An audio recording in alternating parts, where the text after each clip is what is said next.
আসসালামু আলাইকুম। আমি বাবলু।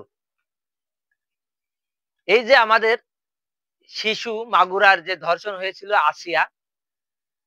আসিয়া কালাম তার ধর্ষণ হয়ে মারা গিয়েছে এবং তার দাফন কাজ সম্পূর্ণ হয়েছে।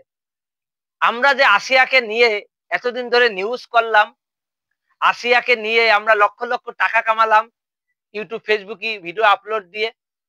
আমরা নাই টাকার মালিক হয়েছি, আমরা ডোনার হয়েছি, আমরা বাংলাদেশে হইচই করে তামাতামা করে দিয়েছি।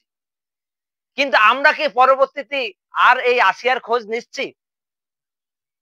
আমরা দেখলাম কেউ আসিয়ার বাড়ি আজ যাচ্ছে না। এতদিন আমরা আসিয়ার বাড়ি যাই, আসিয়ার বাড়ি, বাপ মা ভাই বিগার বন্ধু বান্ধব সবার বক্তব্য নিছি।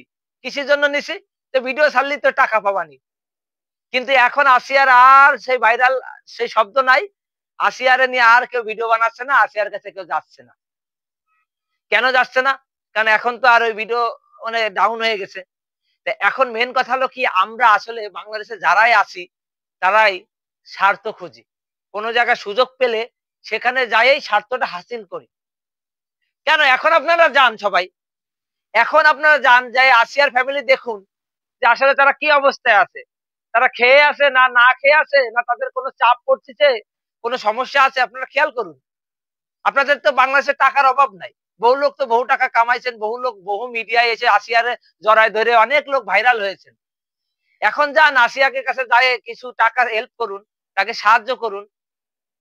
বলুন যে এই না বাবা, আমার পক্ষ থেকে কিছু দিলাম। কেউ এখন যাবে না। কারণ ওই সময় মিডিয়া সাংবাদিক সব ওখানে গেছে, ওখানে আসিয়াকে জড়ায় ধরে আসিয়ার ফ্যামিলিকে ধরে বহু লোক ভাইরাল এবং বহু লোক ভালো কিছু সাজিছে। কিন্তু এখন আসিয়ার ফ্যামিলি নিয়ে কেউর কোনো মাথা গরম নাই। আমি সবসময় সত্য এবং অরিজিনাল কথা বলি। এটা আপনাদের ভালো লাগতেও পারে, নাও লাগতে পারে। এতে মনে কিছু করবেন না। আমার মনে যা চাইছে আমি সেটাই প্রকাশ করেছি। স্বাধীন দেশে যে কেউ প্রকাশ করতে পারে। আমি কারো দুর্নাম দিচ্ছি না, কিছু বলছি না। কিন্তু আপনাদের যাদের দয়া মায়া যাদের আছে অবশ্যই আসিয়ার ফ্যামিলির কাছে যাবেন, খোঁজ করেন এবং দেখেন তারা আসলে কি অবস্থায় আছে। যদি করুণ অবস্থায় থাকে তাদের সাহায্য করুন, হেল্প করুন।